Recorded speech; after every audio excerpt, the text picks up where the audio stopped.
Hello students, today I bring to you the second part of the chapter, The Fun They Had, written by Isaac Asimov. He was an American writer. Okay, by not wasting the time, let's start the chapter. इसके पहले मैं आपको एक बार थोड़ा सा summary में बता दूं ताकि जो अपने पहले के जो पार्ट हैं उससे उसकी जो लाइनें हैं उसकी जो स्टोरी उससे यहाँ पर इंटरेक्ट कर सके। और जिन्होंने पहला पार्ट नहीं देखा है प्लीज़ उनसे रिक्वेस्ट है कि फर्स्ट पार्ट को देखने के बाद ही सेकंड पार्ट देखें, अदरवाइज़ उनको इस स्टोरी का जो कॉन्सेप्ट है वो क्लियर नहीं होगा। ठीक है। और हाँ, आपसे एक और रिक्वेस्ट है कि वीडियो को आप लोग जो भी आप देखते हो उसको स्टार्टिंग से लेकर एंड तक देखें, तभी आपके कॉन्सेप्ट क्लियर हो पाएंगे। अदरवाइज़ ऑनलाइन इस तरीके की क्लासेस में आपके जो भी डाउट्स हैं ना वो क्लियर नहीं हो पाएंगे। ठीक है, तो अब मैं स्टोरी स्टार्ट करती हूँ। इसमें दो पर्सन हैं, मेन पर्सन है जो मेन करेक्टर है। एक मार्गी है जो 11 ईयर्स ओल्ड है और जो टॉमी है वो 13 ईयर्स ओल्ड है। ठीक है, अब मैं आपको ये भी बता दूँ कि राइटर ने जब ये स्टोरी लिखी थी, ठीक है, तब वो पास्ट का कोई दिन था, यानी आज से कितने साल पहले की वो बात होगी। ठीक है, बट आज मार्गी और जो टॉमी है वो फ्यूचर के 17 मई 2157 के दिन का वो टाइम है उनका फ्यूचर का। ठीक है ना, उनको उस दिन क्या मिलता है, एक ऐसी बुक मिलती है जो रियल बुक होती है। रियल बुक का मतलब ऐसी वर्चुअल क्लासरूम में जो हम कंप्यूटर में जो बुक्स वगैरह देखते हैं उससे नहीं, एक बुक जैसे हम आज प्रेजेंट टाइम में देख रहे हैं 2020 में। ठीक है, तो और ये बुक उनको कहाँ से मिली, मतलब उनके दादाजी के टाइम पर की बुक है वो, जिसमें जो कंटेंट लिखे होते थे वो मूविंग नहीं करते थे। मूविंग इसलिए नहीं करते थे क्योंकि वो टेक्स्ट में थे, कंटेंट थे, वो स्टेबल थे। अब यहाँ पे मूविंग का कॉन्सेप्ट क्या है, क्योंकि प्रेजेंट टाइम में, ठीक है, 2157 की जो बात है कि फ्यूचर में जो बात है कि उस समय कंप्यूटर के थ्रू, वर्चुअल क्लासरूम के थ्रू पूरी स्टडी होती थी। रोबोटिक टीचर्स होते थे जो उनको नॉलेज वगैरह प्रोवाइड करते थे। और ये बुक को उन्होंने क्या देखा कि पूरी येलुश है, क्रंकी है, मतलब फट गए हैं उसके पेजेस, लाइनें थोड़ी सी इधर से उधर हो गई, इधर से उधर का मतलब मोड़ तोड़ गई है। ठीक है, अब वो क्या कहते हैं कि आज के समय में हम जो भी बुक्स पढ़ते हैं वो स्क्रीन के थ्रू पढ़ते हैं, पेजेस हमको पलटने नहीं पड़ते हैं। इसमें तो पेजेस भी पलटने पड़ते हैं और पेजेस पलटने पे भी उसके कंटेंट मूव नहीं होते, वो अपनी जगह स्टेबल होते हैं। बट कंप्यूटर में क्या होता है कि जैसे ही हम टर्न करते हैं, कुछ करते हैं, तो हमको वर्ड्स मूव करते हुए नज़र आते हैं। अब टॉमी उससे क्या कहता है कि कितना वेस्टेज ऑफ टाइम है। ठीक है, इससे ज़्यादा तो हमको हमारे कंप्यूटर में इससे बहुत ही इम्पॉर्टेंट बुक्स मिल जाएंगी और कई मायने में हमको मोटिवेटेड बुक्स मिल जाएंगी, नॉलेजेबल बुक्स मिल जाएंगी। ठीक है, अब वो मार्गी ये कह रही है कि हाँ हो सकता है, अब तुमको मुझसे ज़्यादा जानकारी है क्योंकि वो उससे बड़ा है। ठीक है, अब यहाँ पर क्या है कि वो बुक को लेकर डिस्कस करते हैं कि मार्गी बोल रही है कि मुझे स्कूल के वर्ड से ही बहुत ही ज़्यादा नफ़रत है। क्यों नफ़रत है, क्योंकि उसने कभी उस स्कूल को देखा ही नहीं है। उसका स्कूल जो प्रेजेंट टाइम में उसका स्कूल है वो एक वर्चुअल क्लासरूम की तरह है। ठीक है ना, जहाँ पर वो जाती है, बैठती है और पढ़ती है। ठीक है, तो अब क्या है कि जो मैकेनिकल टीचर जब उसका टेस्ट ले रही थी, जब वो क्लासरूम में बैठ के पढ़ रही थी, तो जो ज्योग्राफी का जो टीचर है, ठीक है ना, वो जो टीचर है उससे जो क्वेश्चंस बार बार पूछ रहा है, उस क्वेश्चन को बार बार देने में वो फेल हो जा रही है। अब जब फेल हो जा रही तो बहुत ही वो डिसअपॉइंट हो जाती है, और जब डिसअपॉइंट हो जाती है तो अपनी मदर से जाके कंप्लेन करती है कि मैं तो जितनी बार भी हमारा मैकेनिकल टीचर ज्योग्राफी में मुझसे क्वेश्चन पुटअप कर रहा है, मैं उतनी बार उसको देने में कैपेबल नहीं हूँ। ठीक है, तो कहती हो सकता है मे भी कोई प्रॉब्लम आ गई है, तो तुम जाके काउंटर इंस्पेक्टर मतलब उस मशीन की रिपेयर करने वाले को काउंटर इंस्पेक्टर कहते हैं। ठीक है, अब जो काउंटर इंस्पेक्टर आता है उसको ठीक करने के लिए, देखने के लिए, तो उसको सबसे पहले क्या देता है, एक एप्पल देता है ताकि वो एक साइड में हो जाए, वो आराम से उस टीचर्स को, मैकेनिकल टीचर को अच्छे से एग्जामिन कर सके, उसकी देख सके कि किस तरीके से क्या चीज़ हो रही है। ठीक है, इतना क्लियर। अब क्या होता है कि जब वो कई घंटों तक वो सोचती कि काश मेरा जो है कंप्यूटर वो ठीक ही ना हो, है ना, पर क्योंकि वो ब्लैक स्क्रीन हो रही, सब कुछ हो रहा है, पर जल्दी ही क्या हुआ, काउंटी जो है इंस्पेक्टर, उसने क्या किया, उसके जो फॉल्ट है यानी जिस वजह से वो वर्क प्रॉपर नहीं कर रही है उसको वो प्राप्त कर लेता है, देख लेता है। अब उसको क्या पता चलता है कि जो मैकेनिकल टीचर है, ज्योग्राफी का जो स्लॉट है जहाँ पे पेपर वगैरह होमवर्क वगैरह दिए जाते हैं वो उसकी एज के अकॉर्डिंग क्या होते हैं, बहुत ही ज़्यादा हाई स्पीड में, हाई क्लासेस का है। यानी जैसे हमको, जैसे आज के ज़माने में टीचर को पता है कि 4th क्लास का स्टूडेंट है तो उसकी मेंटल एबिलिटी कितनी है, तो उस हिसाब से उसको टीच करेगा, ठीक है। बट कंप्यूटर को हमको क्या करना पड़ता है, सेट करना पड़ता है अकॉर्डिंग टू द एज, ठीक है, and the mental condition of the persons. तो अब उसने देखा कि जो मीन्स मार्गी में कोई प्रॉब्लम नहीं, मार्गी ऑलरेडी इंटेलिजेंट पर्सन है, बट क्या हुआ कि जो जियोग्राफी पार्ट का जो स्लॉट है जहाँ पर पेपर वगैरह रखे जाते हैं वो उसकी एज के अकॉर्डिंग बहुत ही ज़्यादा है। जैसे मान लीजिए अगर वो 4th में है तो जो पेपर हैं वो 7th 8th क्लास के हैं, ठीक है। तो अब काउंटी इंस्पेक्टर ने क्या किया कि उसको उसकी एज के अकॉर्डिंग सेट कर दिया। अब वो बहुत ही थोड़ी सी डिसअपॉइंट भी हो गई क्योंकि उसका मैकेनिकल टीचर ठीक हो गया है। अब वो क्या सोच रही थी कि जैसे एक बार उसकी भाई का जब मैकेनिकल टीचर ख़राब हो जाता है तो उसको रिपेयर करने में 1 मंथ का टाइम लगता है, तो उसने ये भी सोचा कि इस बार भी शायद हो सकता है मेरे मैकेनिकल टीचर को ठीक होने में काफ़ी टाइम लग जाए, पर ऐसा होता नहीं है। अब फिर ये लोग दोनों आपस में बात करते हैं, टॉमी और मार्गी। अब वो जो है मार्गी टॉमी से पूछती है कि why would any one right, कि मतलब कोई कैसे बुक के बारे में कैसे लिख सकता है। अब टॉमी तो एक्चुअली क्या था, उससे एज में बड़ा था, तो उसको सुपीरियर एज मतलब ऐसे शो करना कि जैसे उसको सब कुछ आता है ना। तो ये शो करते हुए बताता है कि ये इस टाइम के की बातें, ये पास्ट की टाइम है। पास्ट में क्या होता था, टीचर्स होते थे, कई सेंचुरी जगह मतलब टीचर्स होते थे जो हमको नॉलेज देते थे, ठीक है, वो पढ़ाते थे। रेगुलर टीचर्स होते थे, वो आदमी भी हो सकते थे, मैन भी हो सकते थे। तो वो कहती है कि एक मैन कैसे मीन्स टीचर हो सकता है, वो हमको कैसे चीज़ें सिखा सकता है। तो बताता है कि नहीं, उस समय जो टीचर्स होते थे वो बॉयज़ और गर्ल्स को होमवर्क भी देते थे और उनसे क्वेश्चन भी पुटअप करते थे, ठीक है। अब यहाँ से हम स्टोरी कंटिन्यू करते हैं, जो है पैराग्राफ इस 7 से। A man isn't smart enough, sure he is, my father knows as much as my teacher. अब वो उसको रिप्लाई में क्या देता है, टॉमी मार्गी को रिप्लाई करता है कि नहीं, ऐसा नहीं है, मैकेनिकल टीचर इतने ज़्यादा इंटेलिजेंट नहीं है। क्यों नहीं है, क्योंकि इतने इंटेलिजेंट तो मेरे पापा भी हैं, ऐसा वो मार्गी से कहता है। He knows almost as much I betcha. अब बेचा का मतलब यहाँ पर है कि मैं तुमसे शर्त लगाता हूँ, कहते ना कि मैं तुमसे शर्त लगाता हूँ। He knows almost as much, यानी मेरे फादर जितना तुम्हारी मैकेनिकल टीचर जानती है या मेरे मैकेनिकल टीचर जानते हैं उतना ही मेरे फादर भी जानते हैं, ऐसा मैं तुमसे शर्त लगा सकता हूँ। मार्गी wasn't prepared to dispute that she had I wouldn't want a strange man in my house to teach me। अब मार्गी थोड़ा सा मीन्स डिस्प्यूट करने के लिए प्रिपेयर होती है। वो उससे कहती है कि I would want a strange man, मतलब मैं नहीं चाहूँगी कि कोई एक स्ट्रेंज पर्सन मेरे घर में आकर मुझे पढ़ाए, ठीक है।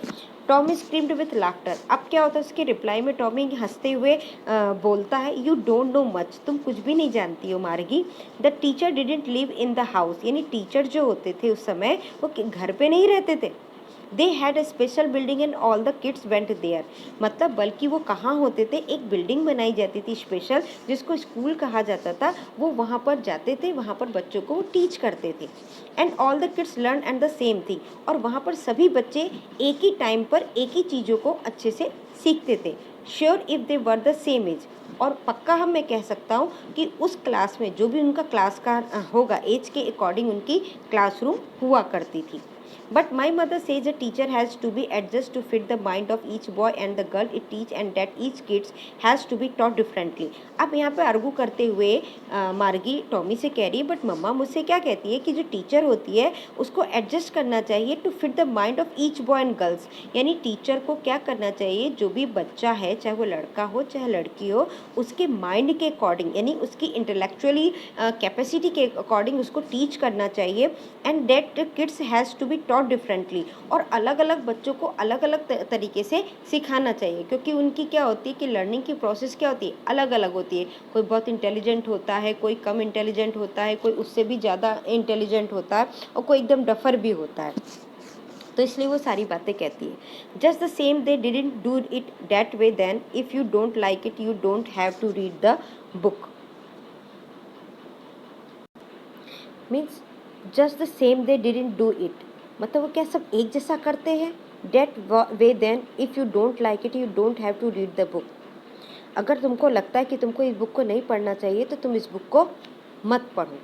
I didn't say I didn't like it. अब यहाँ पे मार्गी टॉमी को रिप्लाई कर रही है कि मैंने ऐसा तो नहीं कहा कि मुझे बुक नहीं पसंद है। मार्गी सेड क्विकली, मार्गी ने फटाक से इसका आंसर देते हुए कहा। She wanted to read about those funny schools they were not even half finished when Margie's mother called Margie school. अब जब उसको थोड़ा सा इंटरेस्ट मीन्स डेवलप हुआ उसका कि अच्छा ऐसी बिल्डिंग्स होती थी, ऐसे बच्चे पढ़ने जाते थे, एक साथ पढ़ते थे, सेम एज के बच्चे होते थे, तो वो क्या कर रही, उसको रीड करती जा रही थी इस फनी बुक को। उसको फनी इसलिए कह रही क्योंकि उसको इंटरेस्ट आ रहा है, ठीक है। अब they were not have half finish, जैसे उसने आधी बुक को फिनिश किया था तभी मार्गी की मदर ने बुलाया, कॉल्ड मतलब बुलाया, मार्गी स्कूल का स्कूल। मार्गी लुक्ड अप, नॉट येट मम्मा। अब मार्गी को पता है कि वो फिर से बोरिंग हो जाएगी, अपने वर्चुअल क्लासरूम में अकेले बैठ के पढ़ेगी और फिर ज्योग्राफी टीचर उससे वो क्वेश्चन देगी और जो फिर वो क्वेश्चन के उसको आंसर देने पड़ेंगे, तो इसलिए उनकी तरफ देखते हुए कहा नॉट येट मम्मा, अभी नहीं मम्मा। Now said Mrs Jones and it's probably time for Tommy too. अब वो कह रही है कि नहीं तुमको अभी जाना पड़ेगा और कह रही कि शायद मेरे ख्याल से टॉमी तुम्हारा भी वर्चुअल क्लासरूम का टाइम स्टार्ट हो चुका है। Margie said to Tommy can I read the book some more with you after school. अब मार्गी टॉमी से कह रही है कि परमिशन मांग रही है कि क्या मैं इस बुक को मीन्स अपने स्कूल के पढ़ने के बाद मैं इसको पढ़ सकती हूँ, मतलब वर्चुअल क्लासरूम फिनिश करने के बाद। 9th stanza sorry paragraph. Maybe he said knowledgely he walked away whistling. The dusty old book tucked beneath his arm. अब क्या हुआ, मे बी शायद, ही सेड नॉनेचुरलिटी का मतलब होता है कि इंटरेस्ट के साथ नहीं होता, मतलब जैसे कहते हैं ना, अब वो बड़ा था, अब बड़ा होने के नाते वो क्या दिखा रहा था, अपनी इंपॉर्टेंस शो कर रहा था, तो वो उसने इंपॉर्टेंस अपनी शो करी और वो सीटी बजाते हुए निकल गया। विसल्स का मतलब होता है सीटी। The dusty old book tucked beneath his arm, और उसने अपनी बुक जो बुक थी, पुरानी बुक थी, उसको अपने आर्म के बगल में रख ली, ठीक है, आम के बगल में रख के वो चलने लगा। Margie went into the classroom, it was right next to her bedroom. अब मार्गी का जो क्लासरूम था वो कहाँ था, उसके just right next to the her bed, यानी उसके बेडरूम के जस्ट बगल में ही उसका क्लासरूम था। मतलब कितनी मीन्स अमेजिंग थिंग्स है कि स्कूल के लिए हम यहाँ पे बैग तैयार कर रहे हैं, 2020 में जाने के वेट कर रहे हैं कि मुझको स्कूल जाना है, पर 2157 17 मई को वो ये सारी चीज़ें सोच रही है कि मुझे तो कहाँ जाना है, बगल के ही तो कमरे में जाना है अपने बेडरूम के। And the mechanical teacher was on and waiting for her, और उस समय क्या देखती है कि मैकेनिकल टीचर अपने टाइम पर सेट हो चुका है, वो ऑन हो चुका है और मार्गी का इंतजार कर रहा है। It was always on at the same time every day expect Saturday और संडे। अब वो मार्गी क्या कह रही है कि सैटरडे और संडे को छोड़कर जो मेरा मैकेनिकल टीचर है वो अपने टाइम पर हमेशा क्या होता है, ऑन हो जाता है और रेडी रहता है कि मुझे कुछ नॉलेज दे सके। अब देखिए ये है उसके बेडरूम के जस्ट बगल का उसका रूम है, ये है वर्चुअल क्लासरूम जिसमें आप पिक्चर में आप सब कुछ चीज़ें देख रहे हो ना, ऐसा ही होता है, ठीक है। Because her mother said little girls learn better if they learn at regular hours. अब क्या कह रही है उसकी मदर, क्या कह रही है कि उसकी मदर क्या कहती है कि बहुत अच्छा होता है कि अगर बच्चा रेगुलर घंटे पढ़े, रेगुलर घंटे मतलब रोज़ अपने टाइम पर स्कूल जाए, मतलब अपने वर्चुअल क्लासरूम में, और वहाँ कुछ रोज़ कुछ अच्छा सीखता है तो उसकी नॉलेज क्या होती है और बेटर से बेटर होती जाती है। The screen was lit up and said it said today's arithmetic lesson is on the addition of proper fraction। उसके जो कंप्यूटर की स्क्रीन है लिट अप मतलब जल जाती है और उससे कहती है टुडे, आज आपका अर्थमेटिक लेसन का जो चैप्टर है उसमें आपको एडिशन ऑफ प्रॉपर फ्रैक्शन, यानी प्रॉपर फ्रैक्शन एक मैथ का एक वो है चैप्टर है उसमें एडिशन करना कि प्रॉपर फ्रैक्शन को कैसे एडिशन करते हैं, कैसे जोड़ते हैं, उसका टॉपिक हम आज अर्थमेटिक लेसन में पढ़ेंगे। Please insert yesterday's homework in the proper slot. अब वो जो उसका मैकेनिकल टीचर है उससे कह रहा है कि आप कल का जो होमवर्क है जो मैंने आपको दिया था वो प्रॉपर सॉल्ट में स्लॉट क्या होता है, जैसे आप देखते हैं आपके मोबाइल में मीन्स SD कार्ड या मीन्स जो आपकी सिम कार्ड होता है डालने का जो ऐसा उसको स्लॉट बोलते हैं, डालने की जगह को स्लॉट बोलते हैं। ठीक है, उसने बोला कि प्रॉपर स्लॉट में आप अपना होमवर्क वहाँ पर सबमिट कर दें। मार्गी did so with a Sai. अब मार्गी ने आह बढ़ते हुए कहा, क्योंकि उसको इंटरेस्ट नहीं आता, उसको बोरिंग लग रहा है। She was thinking about the old school they had when her grandfather's grandfather was a little boy. अब वो किसके बारे में सोच रही है? पुराने स्कूलों के बारे में सोच रही है कि जब उसके दादाजी के भी दादा जब छोटे थे तब ऐसे स्कूल में जाया करते थे। All the kids from the whole neighbourhood came. अब वो क्या सोच रही है कि जितने भी नेबरहुड मतलब आसपास के जितने भी बच्चे थे वो सब एक साथ स्कूल जाया करते थे। Laughing and shouting in the school yard, sitting together in the classroom, going home together at the end of the day. अब वो क्या सोच रही कि वो साथ में हंसते थे, चिल्लाते थे स्कूल के आंगन में, एक साथ बैठते थे क्लासरूम में, एक साथ वो स्कूल जाते थे और स्कूल ओवर होने के साथ एक साथ घर आते थे। ये सारी चीज़ों को सोच के उसको बहुत ही ज़्यादा मज़ा आ रहा था। They learn the same thing so they could help one another with the homework and talk about it. अब यहाँ पर मार्गी कह रही है और कह रही है क्या मतलब सोच रही है कि मतलब उस समय बच्चे एक चीज़ सीखते थे और एक चीज़ सीखेंगे तो क्या होगा, एक दूसरे की हेल्प करने में भी उनको मज़ा आएगा। और ख़ास तौर से कब, जब टीचर उनको होमवर्क देते हैं कि मान लीजिए किसी का माइंड कैसा है, बहुत इंटेलिजेंट है, कोई डम है, तो क्या होता है वो एक दूसरे की हेल्प लेकर क्या कर सकते हैं, होमवर्क कर सकते हैं, वो इस टॉपिक पे बात कर सकते हैं। And the teacher were people. और मतलब कितनी सरप्राइजिंग लग रहा है कि मतलब और जो वहाँ पे जो टीचर है पढ़ाने वाला वो क्या है, एक लोग है, मतलब एक ह्यूमन बीइंग है। The mechanical teacher was flashing on the screen when we added fraction 1.5 and 1/4। अब वो क्या कह रहे कि तभी मैकेनिकल टीचर ने चमकाया स्क्रीन पे, क्या चमकाया कि ये जो फ्रैक्शन दिया है 1/2 और 1/4, इसको आपको क्या करना है, ऐड करना है, प्लस करना है।